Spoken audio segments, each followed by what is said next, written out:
Жаздың ең басты трансфері Лео Месси америкалық лигаға ауысты. MLS-те Интер Майами сапында өнер көрсететін болды. Жанкүйерлер Барселонаға ауысады немесе тым болмаса Роналдудың ізімен Сауд Арабиясына кетеді деп күткен еді. Дегенмен Мессидің шешімі басқаша. Ол енді Майами қаласында тұрамын және Майами сапында өнер көрсетемін деген шешім қабылдады. Ал бұл қандай лига, жалпы қандай клуб, Месси неге Барселонаға оралған жоқ? Бүгін осы жайында сөйлесеміз. Екінші тайм арнасы, мен Есет Төлеш, бастаймыз. Кеше бүкіл футбол әлемін таңқалдырған бір трансфер болды. Месси ПСЖ-дан кетті де америкалық Интер Майами командасына ауысты. Бұл туралы ресми хабарланды. 3 жылдық келісім шартқа қол қойылды. Мессиге бірақ бірнеше жеңілдік жасалған. Ол кез келген маусымнан кейін Интер Майами сапынан тегін кете алады. Ал келісім шарт 1 шілдеде күшіне енеді. Әңгімені MLS-тен бастайық. Бұл қандай лига, қандай чемпионат? Біз үйренген Еуропадағы чемпионаттарға мүлдем ұқсамайды. Бұл лиганы негізі NBA немесе NHL секілді америкалық лигалармен салыстыруға келетін шығар. Не болмаса, Барыс өнер көрсететін құрлықтық хоккей лигасына ұқсас. 29 команда қатысады. Биыл 29 команда қатысып жатыр. 2 конференцияға бөлінген Батыс конференциясында 15, Шығыста 14 клуб өнер көрсетеді және тұрақты чемпионат ойнайды олар. Тұрақты чемпионаттан кейін үздіктер плей-офф кезеңіне жолдамалады. Артынша жартылай финал, кейін кубок сарапқа салынады. MLS-те карьерасын аяқтауға жақын топ аңыз футболшыларды өз лигасына шақыру негізі бұрыннан қалыптасқан әдет. Кезінде Златан Ибрагимович өнер көрсетті, Дэвид Бекхэм де сонда ойнаған болатын. Ал енді міне бұл аңыздар қатарына Месси де қосылып отыр. Интер Майами жайында да қысқаша айта кетейін. Бұл клубтың қожайыны Дэвид Бекхэм кезінде MLS-те өнер көрсетіп, және осы лигадан футбол клубын ашу құқығына ие болған болатын. Сөйтіп 2018 жылы футбол әлемінде Интер Майами деген жаңа бір команда құрылды. Оның қожайыны Дэвид Бекхэм, ол өзінің компаниясы арқылы осы команданы ашты. Сөйтіп 2018-ден бері команда ақырындап ойыншылар жинай бастады және алғашқы ресми маусымы 2020 жылы болды. MLS-те негізі Қазақстан сияқты матчтар көктемде басталады және ол күзде аяқталады. 2020-ның көктемінде команда өзінің алғашқы матчын өткізді, алғашқы маусымына қатысты. Бірақ сәтсіз Интер Майамиден негізі Дэвид Бекхэмнің командасы болған соң жоғарғы деңгейлі ойындар, бірден титулдар күткен едік. Дегенмен алғашқы маусымда команда сәтсіз өнер көрсетті. Оның үстіне пандемия пайда болды. Сол кезде коронавирусқа байланысты чемпионат сәл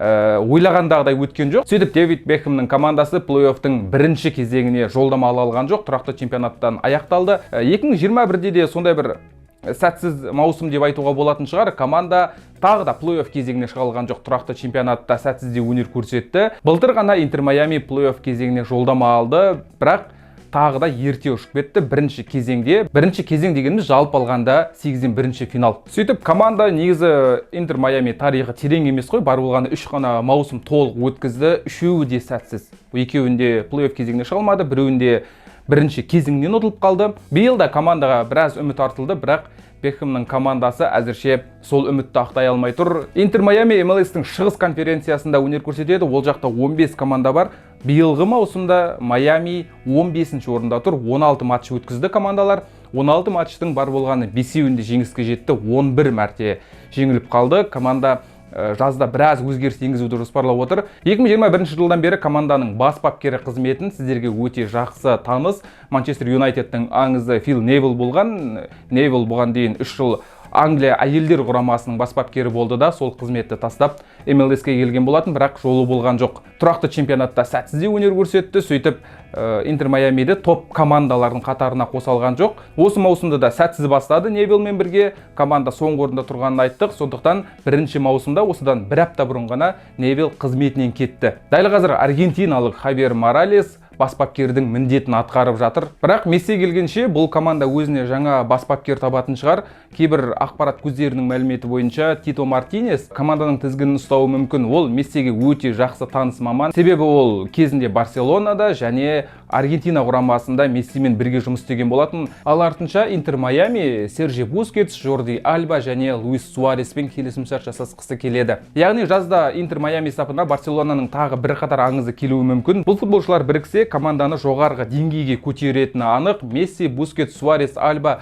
бұл төртеуі кезінде бүкіл әлем шошитын Барселонаның өкілдері. Сондықтан Интер Майамиде МЛС-те біраз шулатуы мүмкін. Дәл қазір 15-ші орында, бірақ тұрақты чемпионаттың бітуіне әлі біраз уақыт бар. Тұрақты чемпионат 34 турдан тұрады, қазір 16 тур ғана ойналды, әлі 18 тур бар. Месси келгеннен кейін команда өзін жақсы қырынан көрсетіп, жеңіске жетер болса, плей-офф кезегіне жолдама алуы әбден ықтимал. Ал плей-оффқа әр конференциядан үздік 9 команда жолдама алады. 9-9-18 ұжым плей-офф кезеңінде сынға түседі. 16-дан 9-ші орынға негізі көтерілуге болады. Месси келсе, оның үстіне Леоның деңгейін білеміз. Бұл футболшы Интер Майамиді соңғы орыннан тым болмаса бір 9-ші, 8-ші орынға көтеріле алады. Оның үстіне жазда жаңа айтқанымыздай Бускетс, Альба, Суарес секілді тәжірибелі ойыншылар келіп қалуы әбден ықтимал.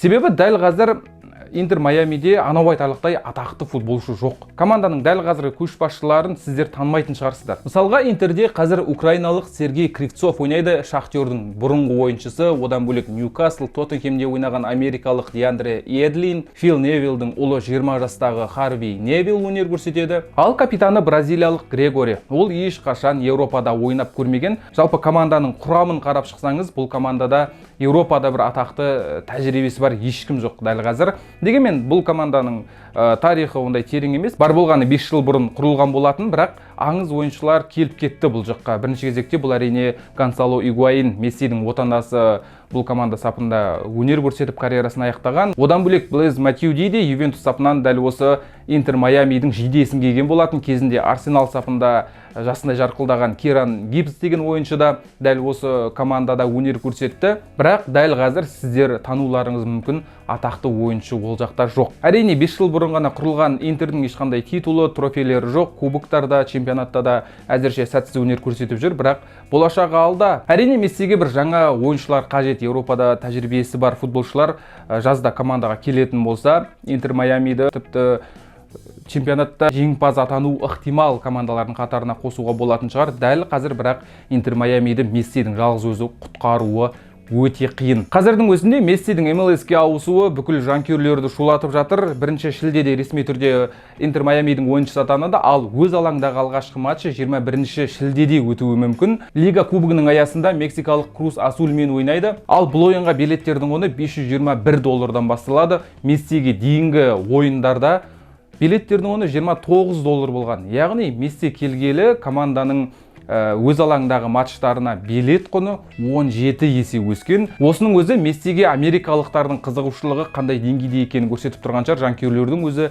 $521. Бұл NBA-дің финалынан көп. Бірақ енді Интер Майамидің өз алаңдағы матчына Мессидің үйренуі қиын шығар. Ол 70-80 мың адамдық стадиондарда ойнап үйреніп қалған. Ал Интер Майамидің өз алаңдағы матчтары VRV PNK деген стадионда өтеді. Ал бұл стадион бар болғаны 18 мың адам сыйдырады.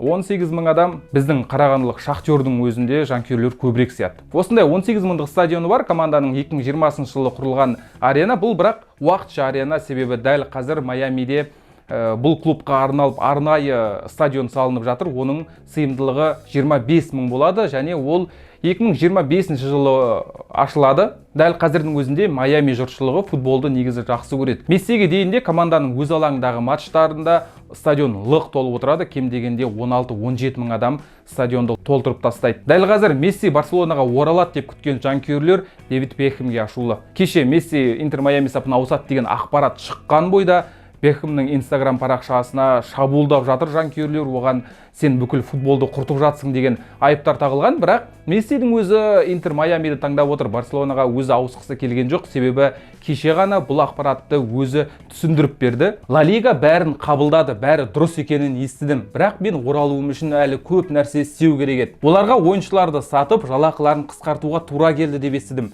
Сол үшін осыған байланысты жауапкершілікті мойныма алғым келген жоқ. Яғни жазда Барселона Мессиді қайтару үшін бірнеше ойыншысын сату керек болды, кейбір футболшылардың жалақысын азайту керек болды. Ал Месси ондай құрбанға барғысы келген жоқ. Сондықтан өзі нақты бір шешім шығарды. Барселонаның ұсыныс жасағанын күтпей Интер Майами сапына ауысып отыр. Одан бөлек Әл Хилальдің де ұсынысы бар. Ол біраз уақыт бойы күшінде болған. Бірақ Месси мені ақша қызықтырмайды дегенді айтты. Оған Сауд Арабиясындағы спорт жобасы ұнамаған. Оның өзі егер мені ақша қызықтырса, мен Сауд Арабиясына кетіп қалар едім дейді. Дегенмен енді Америкада да оның жалақысы аз болмайды. Интер Майамидің өзі жалақы төлегеннен бөлек, оған Apple Plus және Adidas компаниялары MLS-тен түсетін табыстың бір бөлігін Мессиге беріп отырады. Одан бөлек Леоға MLS лигасының өзі жақсы бір мүмкіндік беріп отыр. Карьерасын аяқтаған соң Месси MLS-тен бір клубты сатып алуға мүмкіндігі болады. Дәл Дэвид Бекхэм секілді Мессиге де осындай құқық беріп отыр. Футбол үшін басқаша өмір сүріп, күнделікті өмірден ләззат алғым келеді дейді. Месси Интерді неге таңдағанын дәл осылай түсіндірді. Оған Еуропадағы топ деңгейдегі матчтардың қысымы қазір қажет емес. Осы маусымның аяғында 36 жасқа толады. Ол енді дәлелдейтін нәрсенің бәрін дәлелдеп болды. Енді өз ләззат үшін, өз рахат үшін футбол ойнағысы келеді. Оның үстіне Майамиде, расын айтқанда Эр-Рияд қаласында тұрғаннан гөрі Майамиде тұрып футболды аяқтау Мессиге қолайлы екені анық. Оның үстіне отбасы, дәлірек айтқанда Мессидің жары Сауд Арабиясына көшуге қарсы болған, Барселонаға ауыса алмады. Жалғыз ең ыңғайлы таңдау осы Майами. Себебі Майамиде испанша сөйлейтін халық саны өте көп. Бұл Мессиге және оның отбасына, балаларына өте ыңғайлы қала болып тұр. Ал марка ақпараты бойынша Месси Еуропадағы топ деңгейдегі қысымнан құтылғысы келді. Оған MLS-тің деңгейі ұнап отыр. Бір жағынан бұл да дұрыс шығар, Америкаға үйрене беру де керек. Себебі 2026 жылғы әлем чемпионатына Месси қатысқысы келіп отыр деген ақпарат бар. Ал 2026 жылы әлем чемпионаты ақш-та өтеді. Бір жағынан Еуропада бағындырды, Оңтүстік Америкада да футбол ойнады. Енді Солтүстік Америкада бағын сынап көрмек. Егер алдағы уақытта сол Әл-Хилалге барып қалса, Азияны да бағындырам деп таңғалмаймыз. Дәл қазірдің өзінде Интер Майамидің Инстаграмдағы парақшасында жазылушылар саны ертөстік сияқты секунд сайын, минут сайын өсіп жатыр. Әрине бұл клубта Әл-Наср секілді жоқ жерден ең атақты командалардың біріне айналатыны анық. Жанкүйерлер де бұл команданың матчтарын енді онлайн көбірек көре бастайды. Мұның ішінде қазақстандық жанкүйерлер де Интер Майамидің ойындарын тамашалайтын шығар, бірақ бір жаман жері ақш-тағы уақыт өлшемі бізге сәл ыңғайсыздау.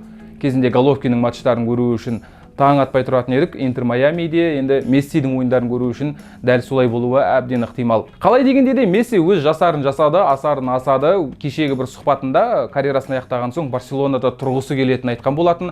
Бәрібір де Барселона оның жақсы көретін махаббатындағы клуб. Карьерасын аяқтаған соң Барселонаның жүйесінде жұмыс істеуі әбден ықтимал. Тіпті карьерасының соңғы кезеңінде Барселонаға оралуы ықтимал. Себебі Дэвид Бекхэм есіме түсіп тұр. Ол MLS-те ойнап жүрген кезде карьерасының соңғы бірнеше айын PSG сапында өткізіп, Еуропада жоғарғы деңгейдегі футболда карьерасын аяқтаған болатын. Мессиге де солай жасауға болады әрине. Қалай дегенде де Месси мен Барселона болашақта бәрібір қауышатыны анық. Месси бапкер ретінде, футболшы ретінде немесе спорт директоры ретінде кім біледі. Осылай қысқаша ғана ақпарат Интер Майами жайында, MLS жайында, жалпы Барселона мен Мессидің қарым-қатынасы жайында сөйлесе кеттік. Бұл трансфер жайлы ойларыңыз қалай? Пікірге жазыңыздар, YouTube арнамызға жазылыңыздар, лайк басыңыздар, бізге солай қолдау көрсете аласыздар. Сау болыңыздар.